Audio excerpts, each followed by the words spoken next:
Assalamualaikum warahmatullahi wabarakatuh.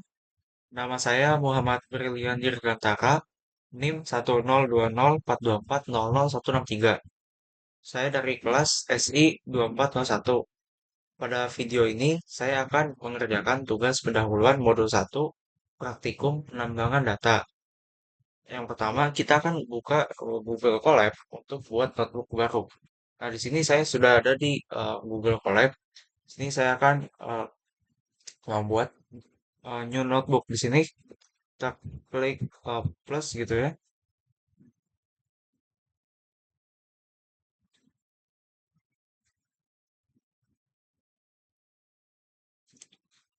Next di sini kita akan rename notebooknya dulu.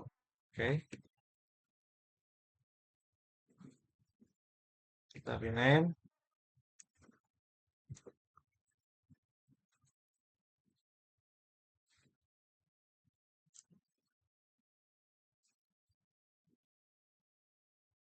Oke, di sini saya menggunakan nama ini TP TP modul 1, nama, NIM dan juga kelas di sini ya. SI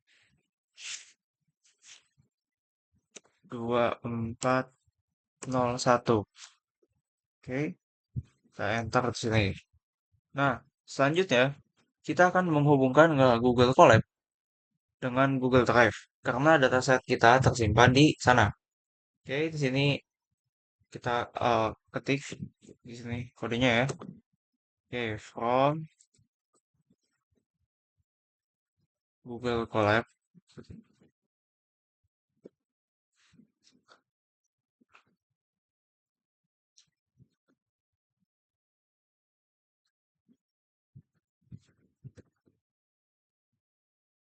Oke, di sini ada suggestionnya ya atau saran gitu. Ini kita ikutin dengan klik tab. Oke, udah jadi. Lalu nah di sini tuh kita akan menggunakan kita akan di sini ya. Di sini kita akan menggunakan library Google Colab dan juga fungsi drive mount. Sintaks ini tuh memberikan kita izin supaya bisa si collab-nya itu bisa mengakses folder di drive kita. Nah, di sini kita dia minta izin, kita klik izinkan gitu. Oke, ya kita lanjutkan continue. Lalu di sini kita klik continue lagi.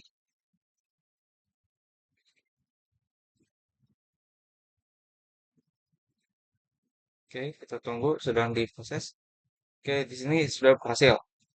Langkah berikutnya kita akan impor library pandas impor library pandas. Ini sangat penting karena dalam impor pandas ini itu berfungsi sebagai untuk mengubah data mentah menjadi struktur tabel atau data frame supaya mudah diolah. Nah, kodenya seperti ini. Import pandas spd, oke. Nah, di sini kodenya seperti ini. Import pandas spd. Oke, di sini kita run lagi kodenya. Nah, di sini sukses lagi. Oke. Next itu langkah berikutnya kita akan baca file datasetnya yaitu tes titik CSV dari drive dan simpan ke variabel df. Kodenya begini, path sama dengan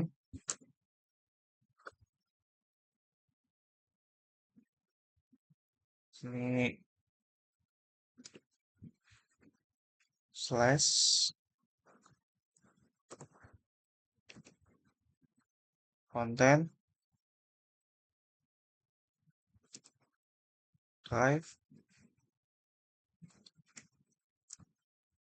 my drive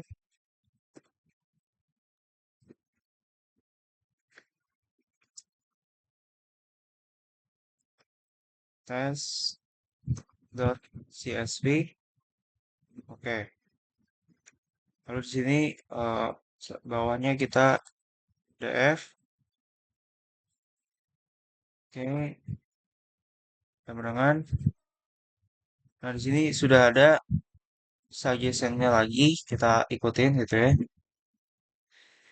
Df pd dot read underscore csv dalam kurung 4. Oke, di sini kita akan run gitu ya. Nah, di sini bisa terlihat sudah berhasil lagi komennya.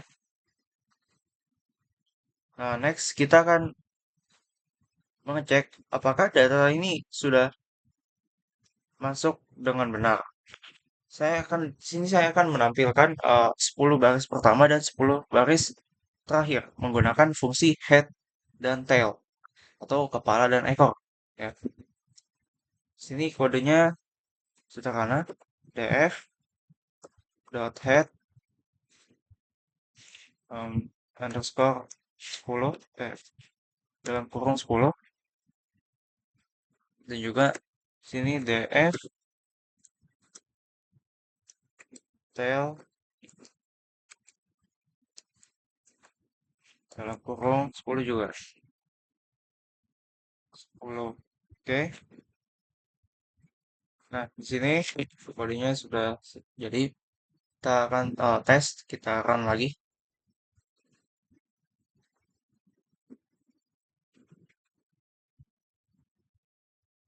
Nah, di sini tampil 10 baris pertama, oke, dan juga 10 baris terakhir ya.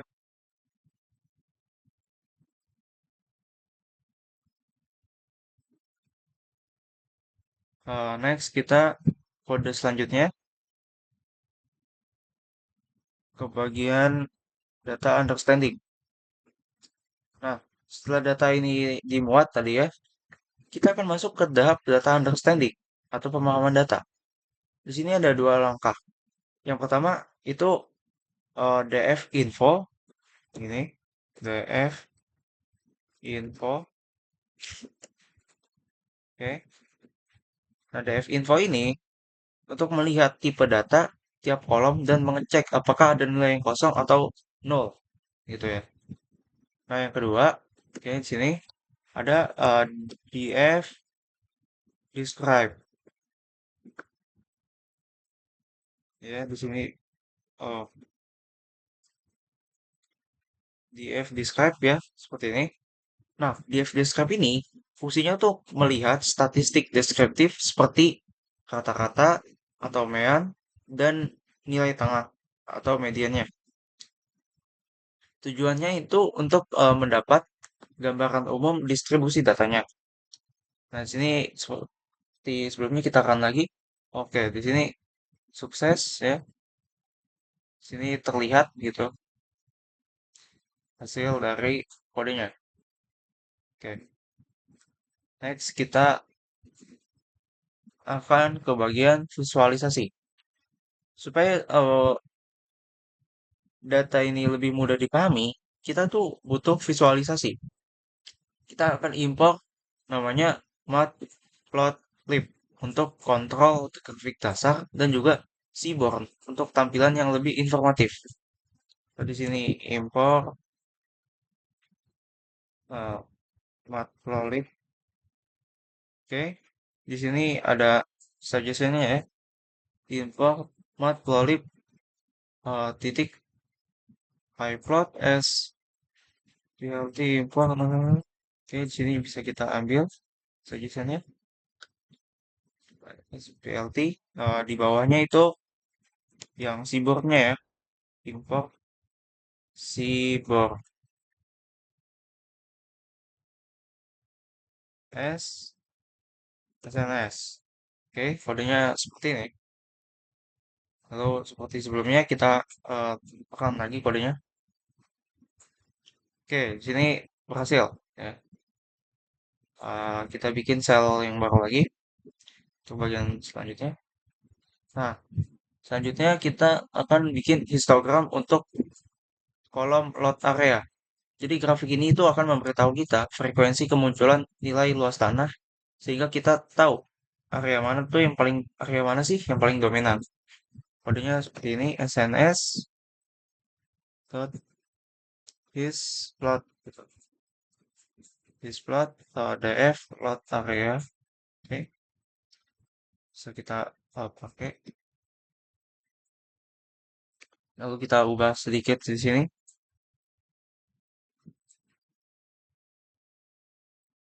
Eh, di sini bagian edge-nya kita ubah jadi lot area gini. Lalu ada di sininya kita eh, tambah koma. Oke, di sini KDE sama dengan true.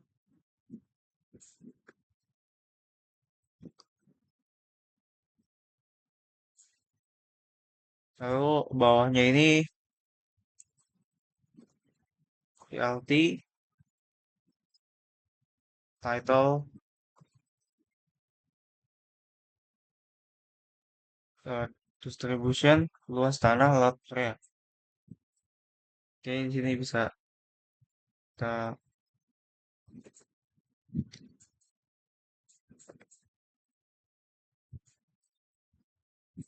sesuaikan lagi.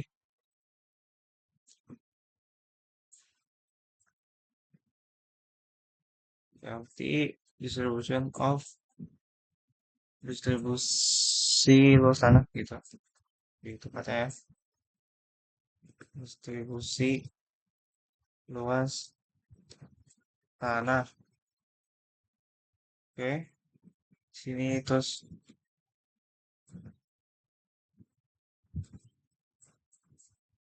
ya, ya seperti ini.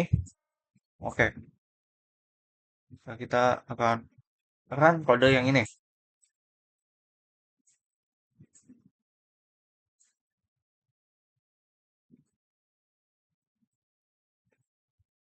Oke, di sini sudah tampil ya histogram untuk kolom lot areanya.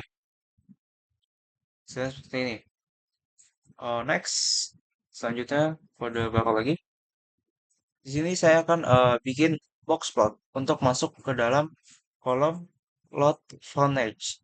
Dari grafik eh, ini kita akan bisa identifikasi nih outlier atau data pensilan, ya, yaitu titik-titik yang ada di luar garis whisker dari si box plotnya. Seperti ini kodenya. Oke. Eh, SNS box plot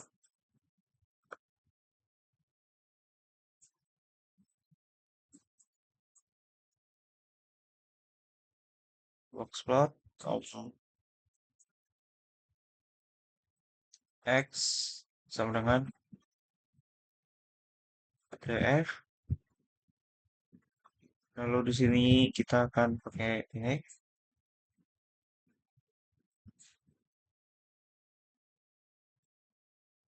plot front edge di sini ya.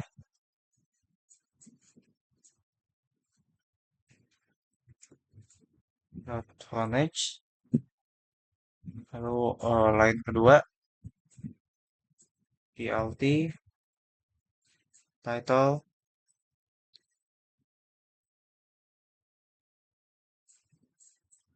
Oke, di sini ada suggestion.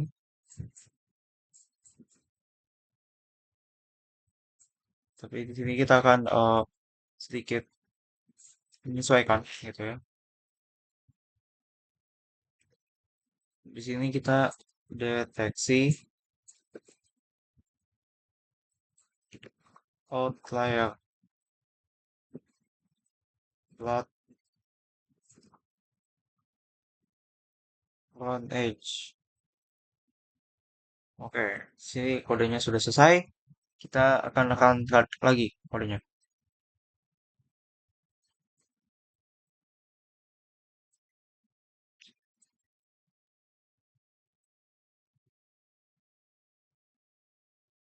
Oke, di sini sudah tampil ya. Untuk box plot dari kolom plot frontage. Next kita itu akan ke bagian akhir-akhir. Terakhir kita akan ke tahap preparation, data preparation atau persiapan. Kalau secara literal itu udah persiapan datanya. Nah, ini adalah proses pembersihan data sebelum masuk ke dalam pemodelan. Langkah utamanya itu mencakup penanganan nilai kosong, penghapusan data duplikat, dan penyesuaian outlier. Nah, berikut metode penanganannya. Pertama, itu ada yang namanya missing value. Missing value itu bisa dihapus cepat, tapi itu informasinya akan hilang. Atau diisi dengan rata-rata, aman, tapi akan mengurangi variasi data. Next, yang kedua, itu ada yang namanya outlier. Kalau itu kesalahan input, sebaiknya dihapus. Tapi kalau ini data asli, bisa kita biarkan aja atau kita transformasikan agar tidak merusak modelnya. Yang terakhir, kita akan ada yang namanya data duplikat ya, redundancy. Di sini itu harus dihapus total. Karena data ganda ini itu cuma akan bikin hasil analisis itu jadi bias gitu ya dan tidak akurat. Oke, sekian penjelasan dari saya untuk tugas pendahuluan modul 1 ini. Kurang lebihnya mohon maaf. Wassalamualaikum warahmatullahi wabarakatuh.